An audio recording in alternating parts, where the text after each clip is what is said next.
aportando un granito de galaxia a tu conocimiento.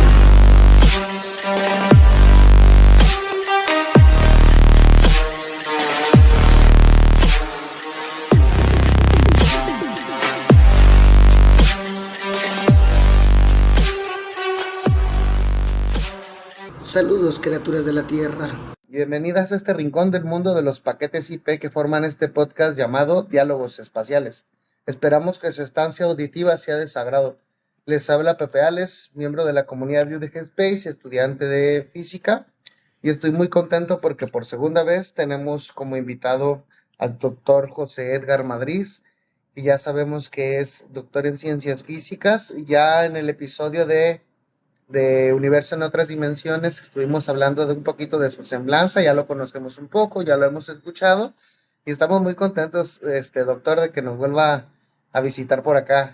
Cuéntenos cómo ha estado, cómo le ha ido. No, al contrario, pues muchas gracias por permitirme estar en este espacio.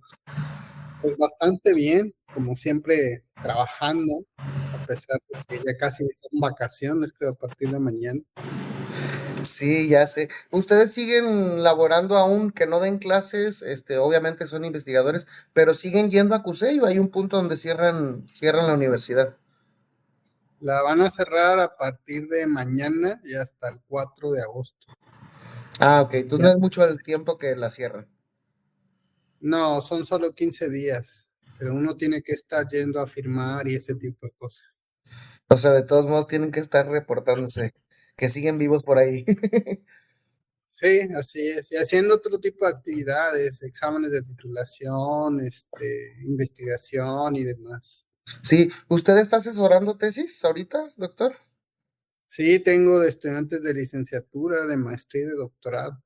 ¿Hay alguna tesis de la que usted sienta muy orgulloso o que quisiera platicarnos algo, algún tema que usted esté como muy contento de que se esté investigando? Pues acabamos de terminar una tesis de maestría que habla de un principio de incertidumbre relativista. Ya ves que la mecánica cuántica tiene principio de incertidumbre. Uh-huh. Ese siempre es el mismo para cualquier observador. Y luego después de la mecánica cuántica hacen la teoría cuántica de campos, que es cuando meten relatividad especial con mecánica cuántica. Pero igual, los resultados nunca dependen de ningún observador como en la relatividad general. Entonces nosotros nos preguntamos si era posible, a través de principios puramente geométricos, tener un principio de incertidumbre que dependiera del observador. Y bueno, vamos a hacer algo así y luego, pues, los principales resultados de la mecánica cuántica, pues, hablamos de la ecuación de Schrödinger, pero ya la versión nuestra relativista. Y también logramos cuantizar un campo particular, cuántica de campo, también ya esta versión de todo a partir de usar cosas de inicial. Fue un resultado bastante agradable. Hay varias organizaciones de este principio en la literatura, pero ninguno tiene un fundamento tan geométrico como el que propusimos nosotros. Digamos que, por ejemplo, cuando uno tiene una curva, uno traza la curva, ¿no? Y dice, mira, ahí está la curva y la curva tiene una ecuación. Pero nosotros dijimos, bueno, vamos a proponer que existen curvas cuánticas, en el sentido de que solo hay la probabilidad de que la curva sea, digamos, un cierto trazo. Hoy hay otra probabilidad de que esa curva varíe un poquito y así nos vamos, ¿no? Ah, ok. Entonces, esa es la idea de una curva cuántica. Y en base a eso fue que empezamos a hacer todo el desarrollo. Y a partir de ahí obtuvieron el principio de incertidumbre en ese sentido. Sí, relativista. Entonces ya todo depende del observador y nos quedaron muy bonitos resultados. Hicimos por ahí una tabla comparativa de los resultados tradicionales y los que nosotros obtuvimos. Y los tradicionales se obtienen como un caso particular. Ok, entonces estos que se obtienen como caso particular y aparte como principio de certidumbre, ¿es posible que se encuentre después en algún otro marco teórico la aplicación específica, ¿no? De este principio de certidumbre? Es como aumentar la precisión, ¿no? A la toma del dato. Sí, es extender, o sea, que cuando alguien tiene un experimento, digamos, para estudiar algún sistema cuántico, también va a depender de cómo se mueva el observador. O sea, que el observador no esté siempre quieto, ¿no? Pero eso tiene aplicaciones en cosmología, por ejemplo, ¿no? Que nosotros nos movemos en el universo, porque además estamos en la Tierra se mueve. Claro. Sí, no, no somos un marco inercial. Eso es, Entonces, pues eso tiene contribuciones. Ahorita el tesista ya fue aceptado al doctorado y vamos a trabajar en el doctorado justamente a las cosas de ese principio. claro. Y a partir de este tipo de tesis, ¿ustedes van a publicar algún artículo o solo se queda como tesis publicada? No, es obligatorio publicar, Ah, ok. pero en el doctorado. Sí, de hecho ya estamos preparando un primer trabajo.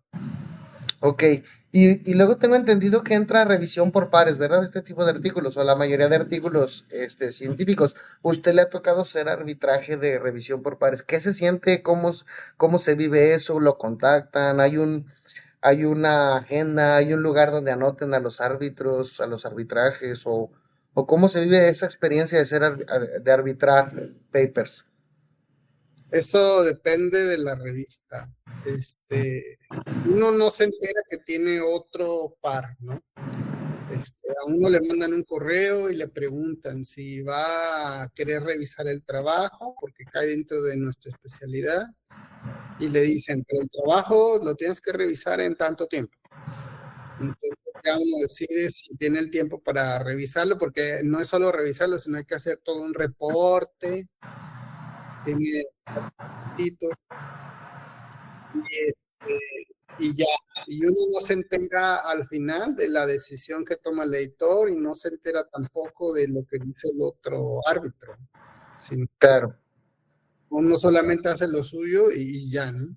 Pero eso es como para el editor tener más herramientas, porque quiero imaginar que históricamente para los editores era muy difícil estar decidiendo qué artículos se publicaban y qué no, ¿verdad? Porque es muy difícil ser especialista de todas las áreas, aunque las revistas sean especializadas, pues.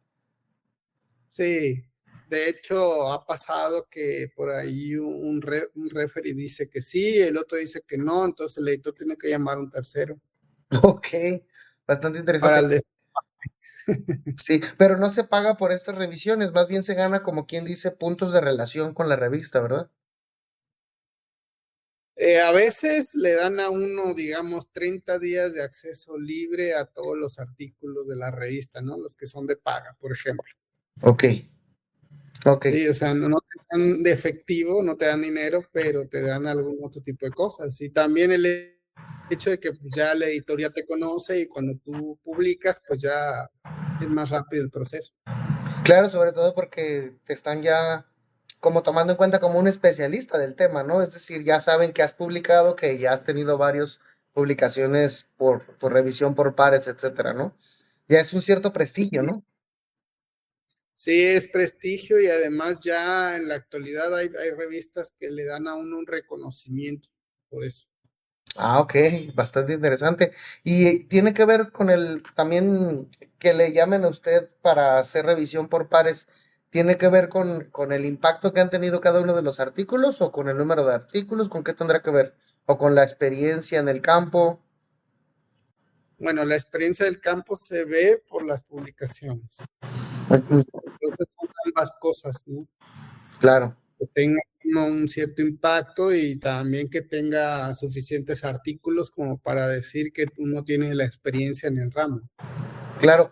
¿Usted qué opinión tiene de estos ciertos pops de la ciencia o popes de que tienen un buen nombre, un buen puesto en alguna universidad prestigiosa? Y prácticamente nada más ponen la firma y publican un montón, casi una vez por semana, cada 15 días, cada mes, porque en realidad los artículos no los están haciendo ellos. Obviamente es un trabajo leerlos y firmarlos, pero no sé, a mí me suena dudoso esta práctica que se está dando en ciertas universidades prestigiosas y sobre todo de personas de nacionalidad de la India, de China, que quieren pues nomás tener un nombre con una universidad un poco más prestigiosa. No sé si usted se ha enterado algo de eso, si tenga alguna opinión de eso, ¿qué opine? Eso siempre ha existido. Solo que antes era más oculto. Ahora digamos que ya es más libre. Y sí, hay gente que pues nomás otros hacen el trabajo y ellos lo firman y ya, otros que pues tienen cierto prestigio y después ya nomás se dedican a vivir le digo yo, de sus rentas, ¿no? O sea, de Sí. los postdoc que hacen el trabajo y así, ¿no? Y ellos nomás revisan al final y ya. Eso se da mucho en las universidades grandes. Claro. Pero en la nuestra no, siempre hay que estar luchando por un lugar, ¿no? En la Universidad de Guadalajara siempre hay que estar luchando con meritocracia por estar ahí a la vanguardia. Pues acá en México, no solo en la UDG, en México se da mucho, ahora sobre todo con las nuevas normas del CONACYT, el que se cuelgan, o sea, hacen lo que llaman tandas.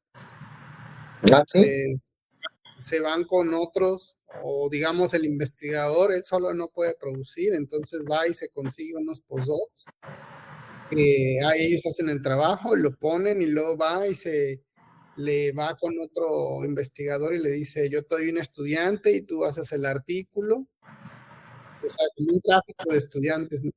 Claro, tráfico de estudiantes y de papers. Es bastante raro en cómo se modifica, de acuerdo a las leyes o normativas de cada país, se va modificando el quehacer diario de la ciencia, ¿no? Es bastante chistoso, curioso.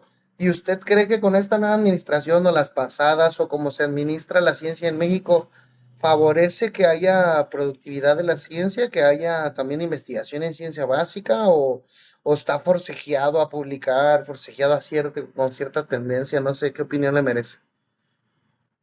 No, yo creo que, pues para mi gusto personal ha empeorado. Yo entré al SNI desde que estaba todavía el PRI en el gobierno. Ok, Y yo nunca había visto tantas injusticias, personas que no son capaces de hacer ciencia por ellos mismos. Resulta que son grandes investigadores por esas tandas científicas que hacen. Y personajes que han sido independientes de mucho tiempo, incluso los han sacado del SNI por cualquier tontería, porque no hacen tanta divulgación o cosas así. O a veces porque no evalúan bien los expedientes. Cada persona evalúa como le da la gana. Y yo no sé cómo hacen esas reuniones, porque se supone que evalúan por pares y luego hay una reunión general en la cual se ven los resultados. Pero he visto demasiadas injusticias que antes yo no veía. Hay personas que no produjeron nada en su periodo y ahora resulta que las evalúan por la trayectoria, o sea, te evalúan por lo que hiciste hace años ujú, y y a otros que sí produjeron en su periodo les dicen que es poquito y igual no se los dan y al que no hace le dan, entonces ok, es como muy oscuro sí, cómo sobre es todo, que llevan a... sobre todo creo que porque las reglas se pisan en sus límites, ¿no? Cuando una regla pisa a otra en sus límites o en sus casos límite, entra la casuística del asunto y entonces pareciera que ya la decisión es más arbitraria que reglamentada, ¿verdad? Exactamente. Y antes, por ejemplo, eran solo los SNI 3 los que evaluaban y ahora como puede evaluar cualquiera. Uh, Eso genera todavía más arbitrariedad, Caos. más caos, sí. Sí. Pues bastante difícil. ¿Usted considera que está a salvo en el SNI o también se las vio difíciles con este tipo de evaluaciones? ¿Cómo se siente usted ante el SNI? Yo ahorita la última evaluación que tuve fue cuando salió Peña Nieto Ok, y ahora me toca el año que entra. ok, Eh, También estoy sujeto al caos. O claro. sea, a pesar de que tenga producción y de que según yo tengo lo suficiente para subir de nivel, uno nunca sabe. O Claro. sea, ahí sí es político porque es una probabilidad. Sí, que no debería ser, deberían ser reglas claras, ¿no? Deberían ser Es, reglas claras. Y no tan arbitrarias, pero bueno. Cambiando un poquito de tema, ¿qué revistas más influyentes le parecen a usted en su campo que nos pueda recomendar a los que no somos expertos y a los que poco a poco queremos empezar a conocer un poco más de la ciencia pura y dura?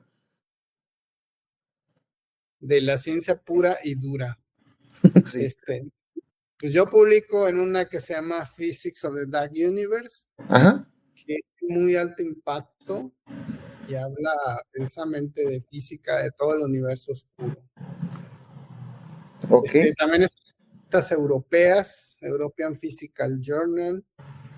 Hay una que ahorita está creciendo, que hablando de los chinos, es Chinese Physics. Ajá. También es las revistas ¿cómo se llama? Modern Physics Letters, Physics Letters B. Hay varias. Las de Letters, sí. Ok. Sí. ¿Cómo se considera usted que ha sido su rol, sobre todo en la revista de Physics of the Dark Universe? Porque ahí es donde ha sido más referee, ¿no? En esta revista. Sí, últimamente.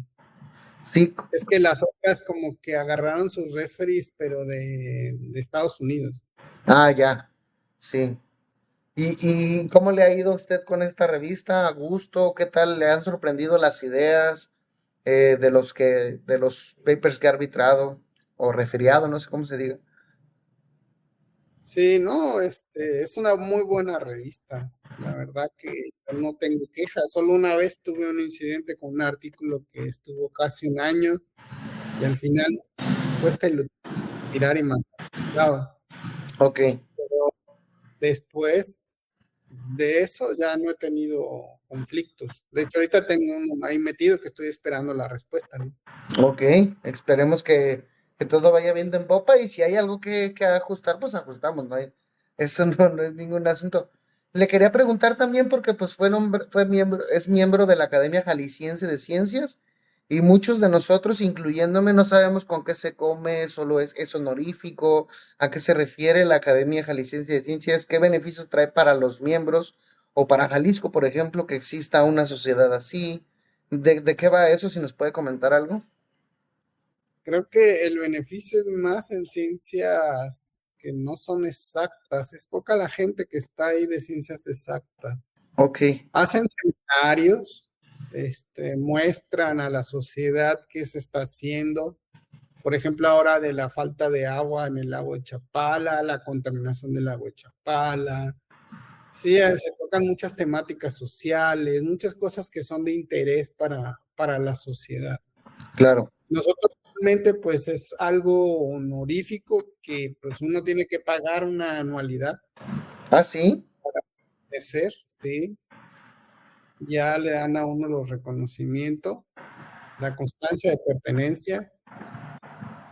Hay un presidente, un secretario y todo eso, y pues se toman las decisiones, se organizan eventos, ya es también, como si fuera una asociación civil, parecido a lo que hace una asociación civil. de hecho, es una asociación civil, Ah, literal, o sea, su estructura jurídica es una asociación civil. sí. ¿Y se parece mucho a otras sociedades de ciencia como la de Londres o etcétera? ¿O no tiene nada que ver Sí, una cosa con otra? no, es muy parecido. O Ajá, sea, también está la Sociedad Mexicana de Física, que es exactamente lo mismo, no tiene que pagar para estar allí, ya hay eventos y incluso ahora el Congreso Nacional de Física tiene que estar al corriente de los pagos. claro. Ok, sí, sí, claro. Y un poquito más por esa línea de dudas en cuanto a la presea que recibió del mérito académico Enrique Díaz de León, ¿este tipo de preseas se les da también, usted considera que fue por un trabajo en específico, por su trayectoria, o cómo, qué nos puede contar de este premio? Por la trayectoria, porque uno mete todo su expediente, todo lo que ha hecho, Ajá, y ahí compite con otras personas y hay un comité que decide. Ok, ¿todos los premios en ciencia son de que las personas decidan meter su expediente o hay premios en los que la persona no tiene que hacer nada y llegan solitos? No, en todos los que yo conozco se tiene que meter el expediente. Aparece una convocatoria y ahí dice los lineamientos y ahí dice qué es lo que se tiene que meter ahí. Ajá, incluso ¿cómo en los premios Nobel, o eso ya tiene que ver por ser muy público el No, perfil. no, pero el Nobel es aparte, ¿no? Claro, No es lo mismo. Ahí, ahí sí, ellos toman la decisión y ya le avisan a la persona. que igual es ya cuando va terminando la trayectoria de los investigadores, más que nada, ¿no? Sí, aunque muchos de ellos, muchos de los Nobel dicen que es cuando ellos están empezando, ¿no? Cuando les dan el Nobel. Ya sé, ya para qué lo quiere, ¿verdad? Sí, sí. Sí.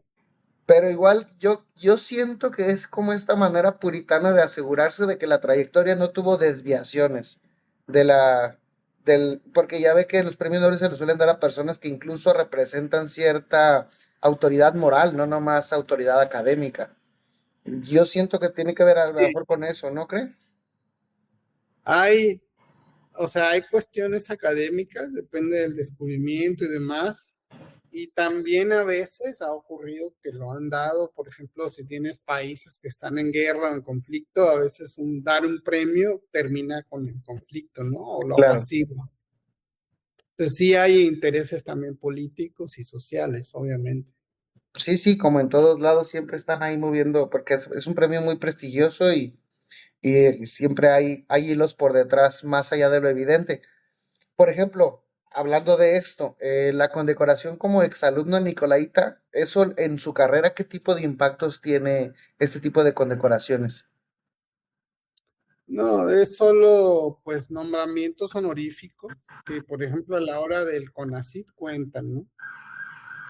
Porque son reconocimientos por una trayectoria destacada que uno Claro, tuvo estudiando ahí. claro, claro, no, sí, pero pues eso ya son como entonces solo puntos extras para la trayectoria.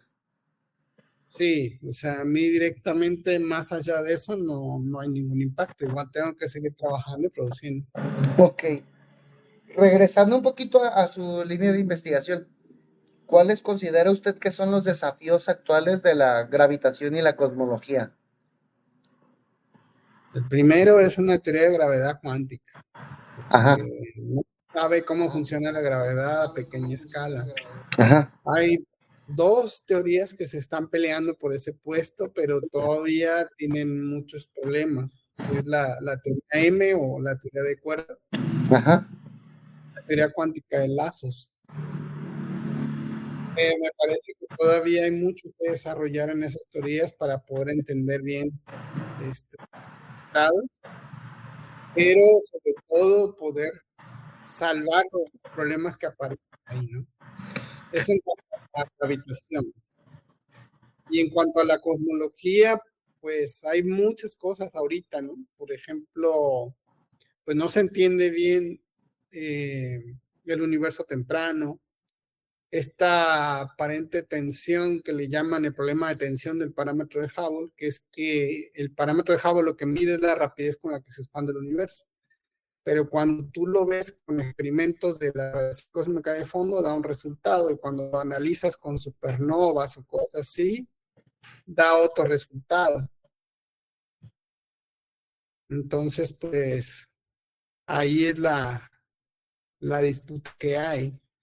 También, pues ahora con los nuevos observatorios y toda la tecnología que hay, pues se toman cada vez más observaciones más precisas que hacen que los modelos, este, sean más cerrados en el sentido de los parámetros que tiene cada modelo.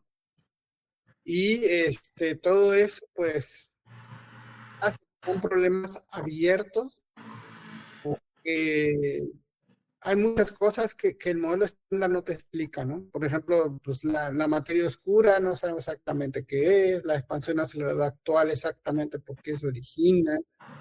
Hay muchas cosas, ningún tema.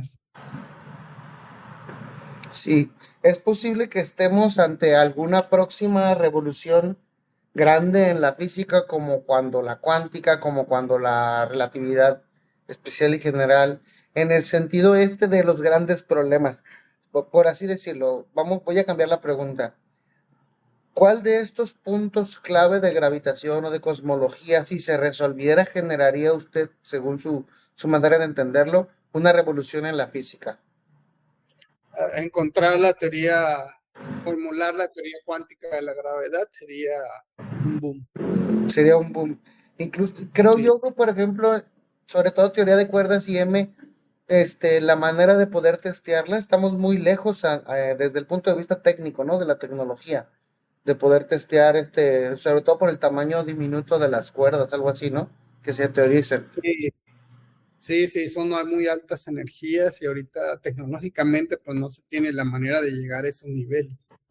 Claro. Y también analíticamente, porque las ecuaciones quedan tan complicadas que hay muchos sistemas que todavía no tienen solución, ¿no? Ni siquiera numérica. Ok. Entonces, ¿la computación cuántica es probable que pueda llegar a abordar este tipo de problemas?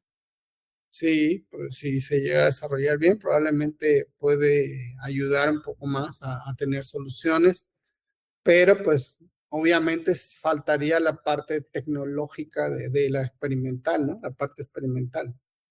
Sí, algo, por ejemplo, algún avance tecnológico que pudiera acercarnos más, no sé, el hallazgo de algún superconductor a temperatura ambiente o algo que multiplique exponencialmente el avance tecnológico a la velocidad en los transistores, no sé. ¿Usted cree que puede haber así algún evento en la tecnología que digamos, ahora sí ya podemos tener cierta cómputo, cierta potencia para poder testear las teorías estas? Lo que pasa es que, por ejemplo, en los aceleradores, cuando tú chocas dos partículas, pues las aceleras a cierto porcentaje de la velocidad de la luz. Pero cada que los aceleras, pues se requiere cierta cantidad de energía. Entonces necesitarías mucha más energía para poder acelerarlos más. Entre más rompe, más evidencia de la estructura interna.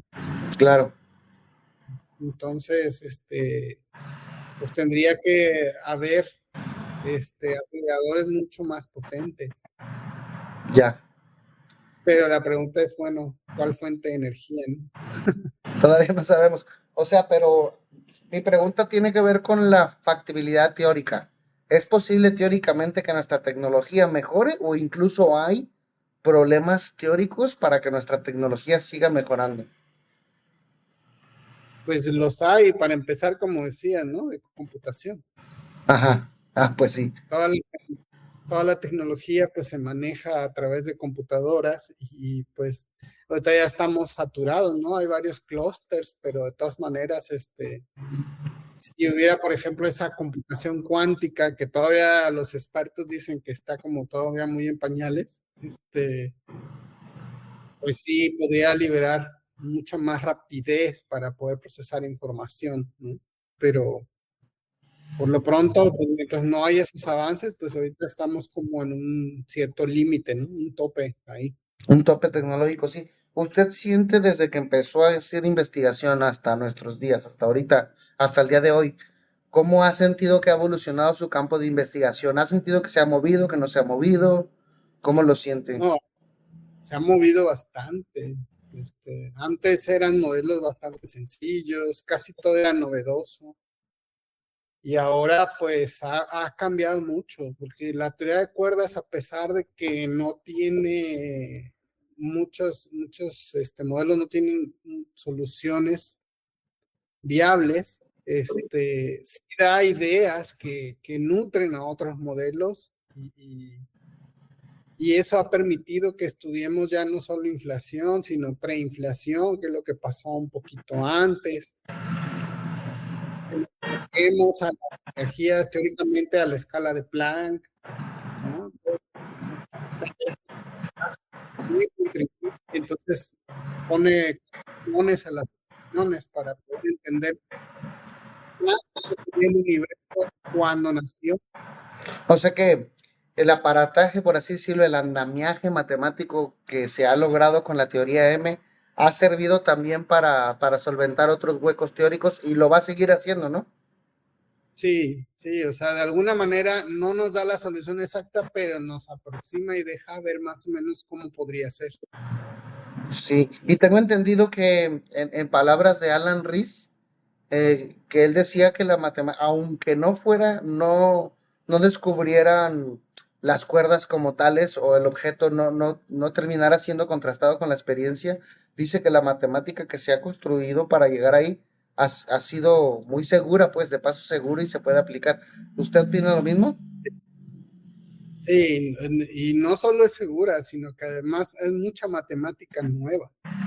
Ajá. Por allá decían allá en Argentina, en Bariloche, en el centro nuclear, hacían escuelas, no sé si todavía, pero hacían escuelas de cuerdas y decían que tenían toneladas de matemáticas nuevas. Ok.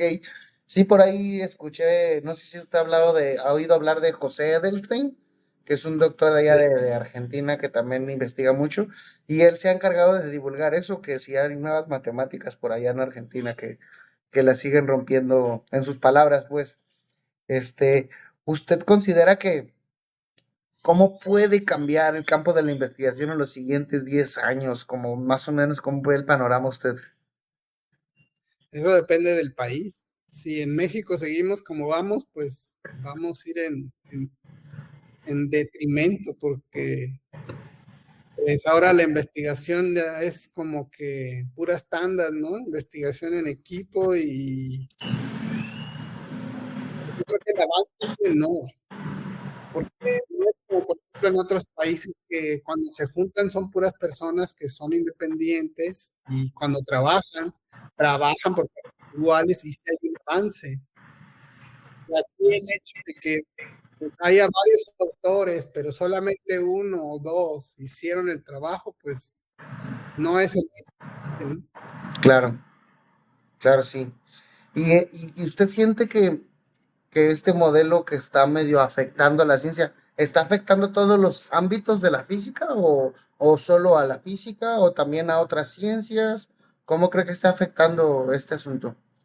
No, yo he visto gente que se queja incluso de química, de biología, sí, de esa forma de evaluar que pues es injusta, ¿no?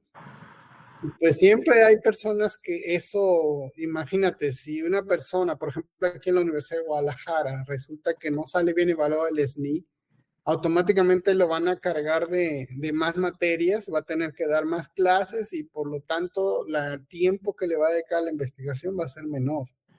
Claro, Entonces va a haber una repercusión directa, ¿no? Y sí, solo por una mala evaluación. En claro, cambio, la persona que no hace nada, que de alguna manera saca esos artículos de otras partes, igual va a seguir sin hacer nada. sí, prácticamente una larva, ¿no? Por así decirlo ahí. Eh, Exacto. sí, en este sentido, ¿qué consejo le daría usted a los jóvenes que están queriendo hacer investigación en la ciencia? ¿Por dónde moverse? ¿Qué hacer? ¿Cómo Pues curarse en salud si hay algún que modo?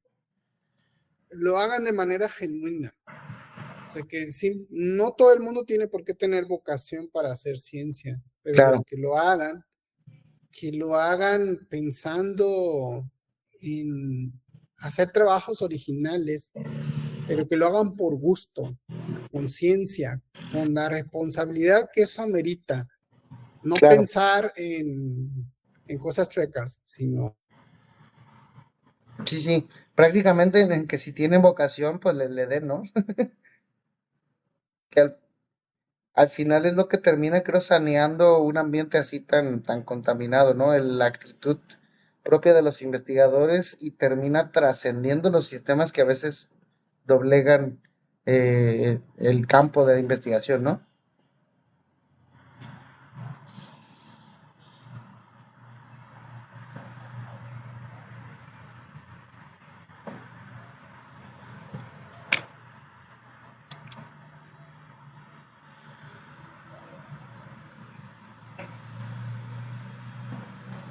Profe, creo que no lo escucho.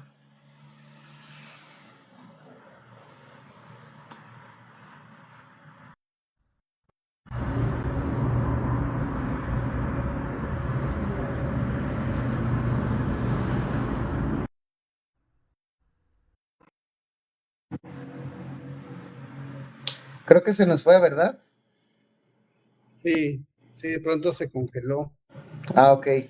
No sé dónde estuvo la falla del internet, pero igual a la hora de editar el audio nosotros le acomodamos. Entonces Sí, estábamos con el consejo para los jóvenes de que lo hagan de manera genuina y me pregunto usted, este, ¿qué momento de su carrera ha sentido que ha sido más difícil hacer esto de investigación de manera genuina? Si nos puede contar un poquito cómo lo hizo para superarlo, cómo le ha ido en yo, ese sentido. yo la investigación, de hecho, desde que estaba en el doctorado, porque el consejo que me dio mi director de tesis fue que yo tenía que llegar a hacer algo por mí mismo y me lo puso así, me dijo, un día tú vas a estar sentado en una silla en una universidad, pero independientemente de que sea una universidad pobre latinoamericana o sea una universidad de un país del primer mundo, estar sentado en esa silla y va a ser tú y tus ideas lo que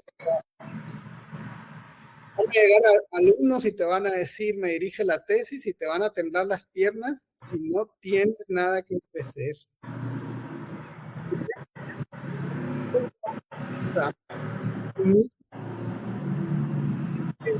Pues vas a tener necesidad de estar con otros para cargarte, para poder sobrevivir, y eso no es bueno.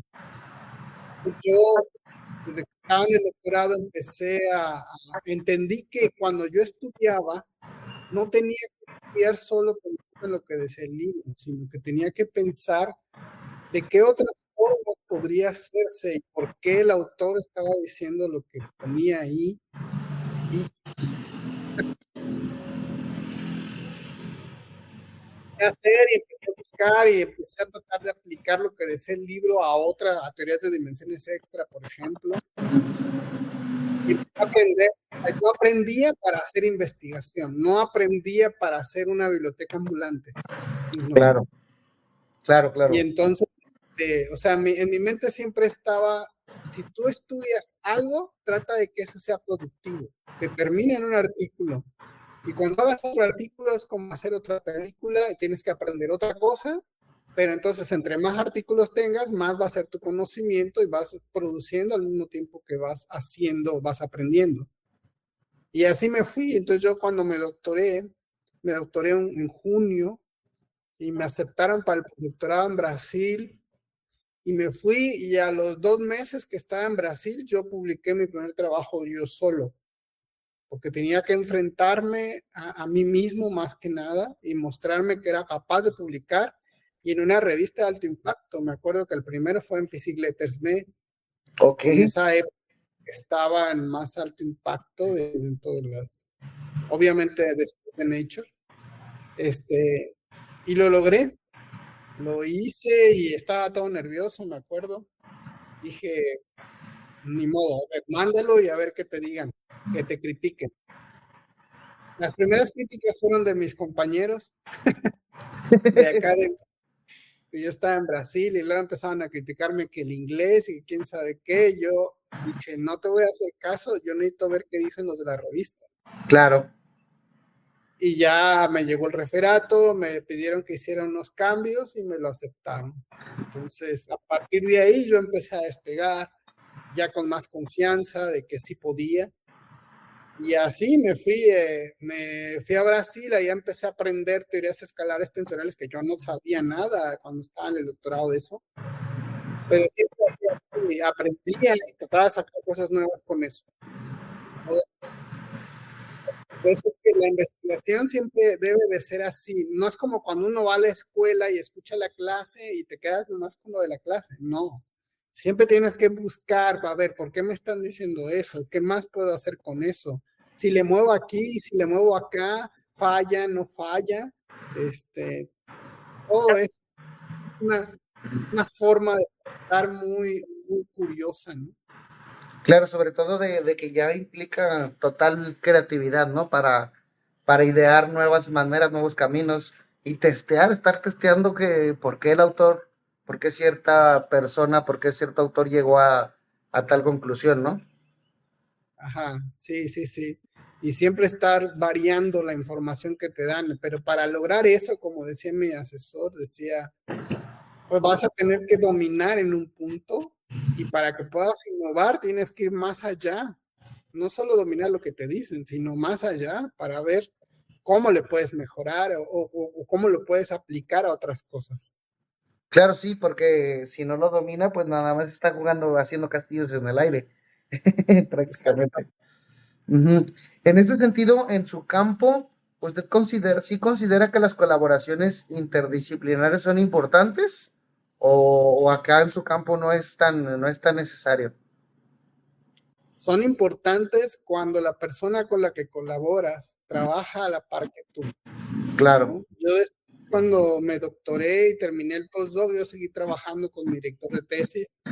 Y era de que él hacía la mitad del artículo y me decía, ahora te toca a ti la otra parte, y yo lo hacía y lo hacíamos súper rápido. A veces en 15 días acabamos un trabajo. Ajá. Eh, pero si la persona que colaboras resulta que depende de ti y le tienes tú que hacer la parte y revisarle los cálculos y todo, pues es incluso más tardado que si lo hiciera uno solo, ¿no? Claro, claro, pues más rápido avanza. ¿Y esto suele pasar en Sí, los diferentes campos de la ciencia o no, bueno, por ejemplo, en lo experimental, pues necesitas que haya varios, ¿no? ahí sí se ocupan varios, ¿verdad? Que estén obteniendo datos, haciendo simulaciones, etcétera?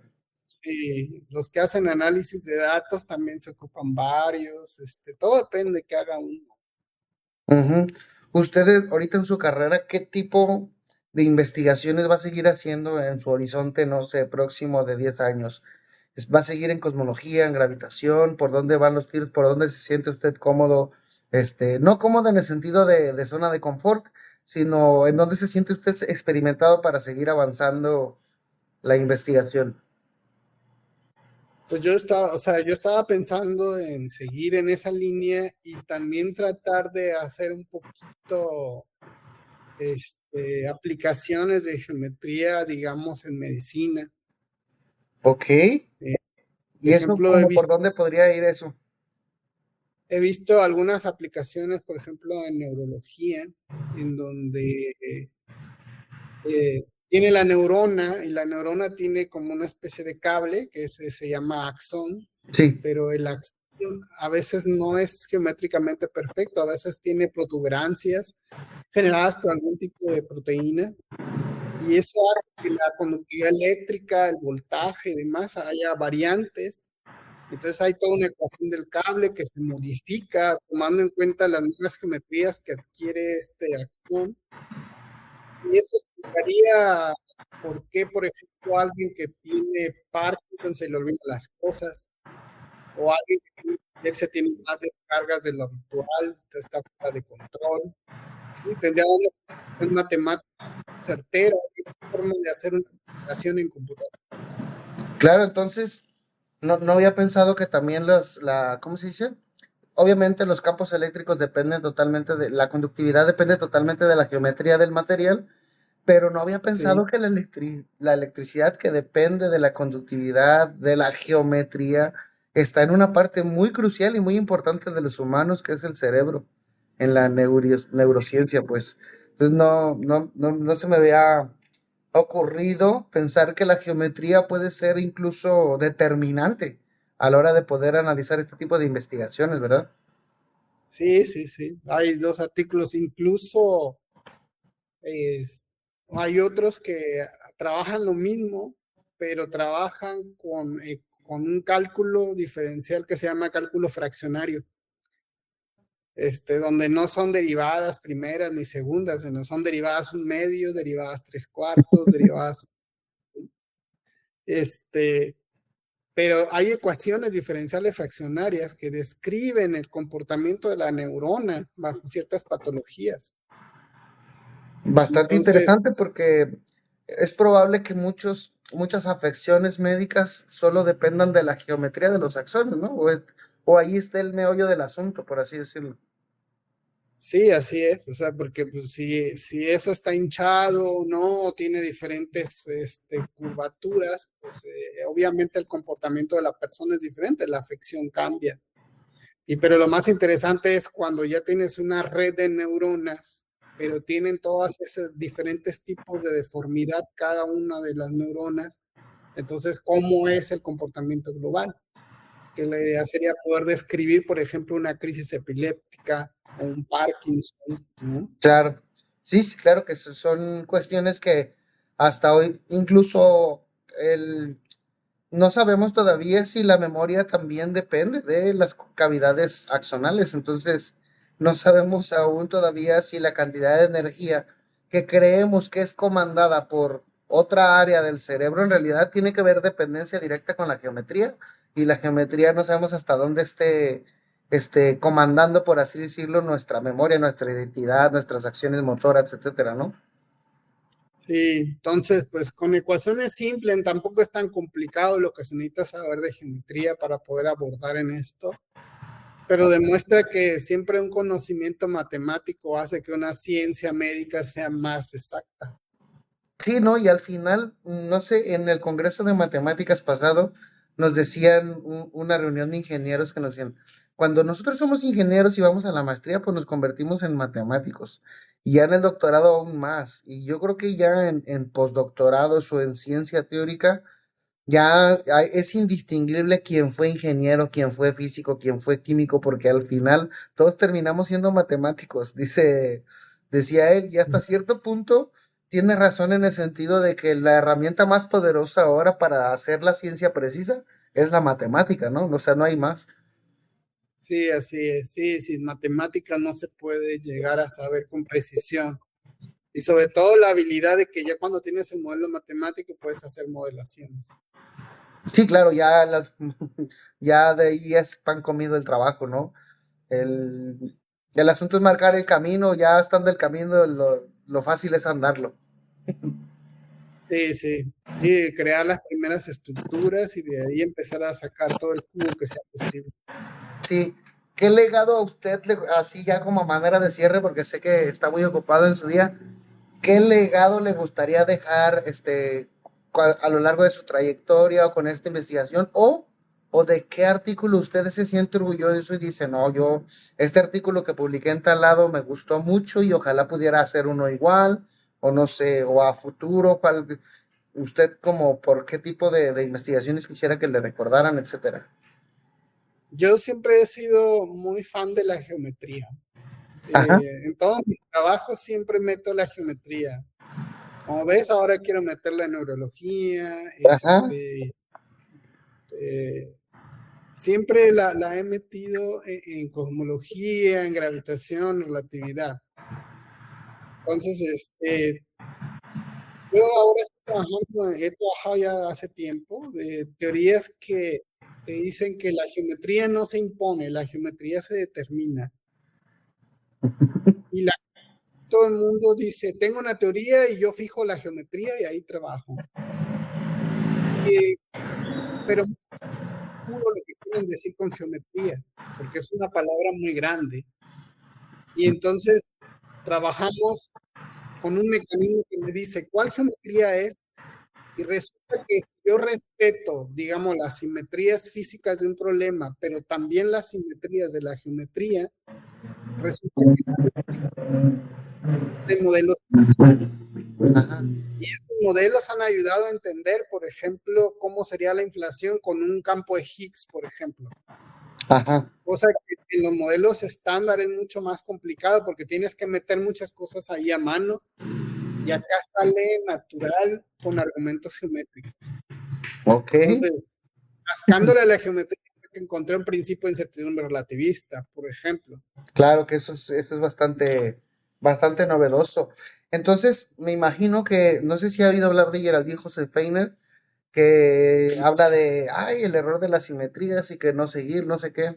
Obviamente también tiene ella interés en que se promueva la teoría de la cuántica de lazos, pero usted sí es partidario totalmente de la simetría, incluso en la geometría, yo siento que es un poquito de matiz aún más, ¿no? A lo que ella decía. Sí, bueno, lo que pasa es que las simetrías no son fijas siempre.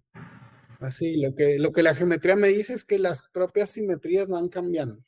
Claro, ok, Y a veces las simetrías geométricas no siempre concuerdan con las físicas. Y tienes que bajar la teoría a determinado nivel que es donde concuerdan y resulta que ahí pasan cosas interesantes. Como claro, una ley del universo, ¿no? Que te dice, no en cualquier parte vas a encontrar esa congruencia entre esos dos tipos de simetrías. Pero cuando la hay, tienes una teoría que te puede explicar mejor que la teoría convencional el modelo, dependiendo de lo que quieras estudiar. Y esa yo considero que ha sido la contribución más grande que he tenido yo ahorita, que he demostrado que el incluir la geometría mejora los modelos, en lugar de estarla haciendo a un lado o despreciándola, ¿no? claro. Pues ese legado ya con ese legado es bastante tocho, yo digo, para quedarnos con sus enseñanzas, su investigación. No sé si usted ya para cerrar el tema quiera darnos algún otro consejo a los que van a escuchar este episodio sobre la investigación o chicos que quieran enterarse más, sobre todo geometría, que en la carrera no se ve casi nada, en la carrera de física o en las carreras de ciencias exactas o de ingeniería se ve muy poco. ¿Qué libro podría comenzar a leer alguien que está terminando una carrera en ciencias exactas o en ingeniería que quiera acercarse de alguna manera a entender estos temas desde el punto de vista geométrico? Generalmente debe buscar libros que sean de geometría riemanniana, que por ahí se empieza. Yo uso uno que es de un brasileño que acaba de morir, se llama Manfredo do Carmo. Pero hay muchos ya con dibujitos bonitos y demás. Incluso software, todo. Los temas no varían mucho, solo los varía el enfoque. A mí me gusta el enfoque brasileño porque yo aprendí allá geometría. De hecho, yo la aprendí en el postdoc porque yo en el doctorado tampoco yo no sabía mucho de geometría. Ujú. Yo me fui allá a meter con los matemáticos y resulta que el autor del libro dio un curso y ahí que yo me metí. Ok, Entonces, yo aprendí mucho y luego empecé a tratar de aplicarlo a la física. Y bueno, mi consejo es que cualquier cosa que nos apasione, hacerla siempre con profesionalismo, ok, siempre pensando que es algo serio, que no es un juego y tomarlo con la responsabilidad que el caso amerita. claro, Imaginemos que somos, por ejemplo, médicos y que si hacemos algo mal se va a morir el paciente, ¿no? ya, Entonces, sí, claro. con esa misma responsabilidad. Y muchas veces no lo tenemos en la variedad de las profesiones, desde el que es guardia de seguridad, que me voy a dormir un rato, hasta el que es Sí. barrendero, hasta el investigador, pues en todos está el dormirnos en nuestros laureles de vez en cuando. Y a mí me agrada que nos venga a recordar eso, que lo que hagamos lo hagamos con profesionalidad y con seriedad, como si la vida de alguien dependiera de ello. Me gustó esa manera de verlo. Sí, sí, sí. Hay que hacerlo así en todo y nuestra vida va a mejorar siempre que hagamos eso. Pues va bastante claro el consejo, le agradezco a nuestros oyentes. Si les gustó este episodio, ya saben, compártanlo con sus amigos. Si no les gustó, compártanlo con sus enemigos para que se enfaden, no se enojen, no sé. Ya saben, agradezco mucho su tiempo, doctor. Es un placer siempre platicar con usted. Después yo todavía quiero buscar algún tema ya en específico, un poco más técnico, a ver si usted nos puede regalar un poquito de su tiempo, sobre todo empezar a abordar temas ya de geometría o de la expansión del universo, pero desde el punto de vista más técnico, a ver si usted nos puede compartir algo y si nos quiere regalar más de su tiempo, aquí encantados de escucharlo, que ya varios están felices desde el primer episodio que se publicó del de Universo en varias dimensiones, estuvieron muy contentos con ese. Entonces, gracias por su tiempo y espero que se lo haya pasado bien. No, yo encantado. Muchas gracias. Yo de cualquier cosa que sea de ciencia, a mí me apasiona y sobre todo poder transmitir algo y ayudar a las personas a que sigan, porque uno al final de cuentas no es eterno Claro, y el trabajo tiene que seguir y la única manera es comunicando y haciendo difusión del conocimiento. Ok, pues muchas gracias, doctor, y espero escucharlo muy pronto y hasta luego. Hasta luego.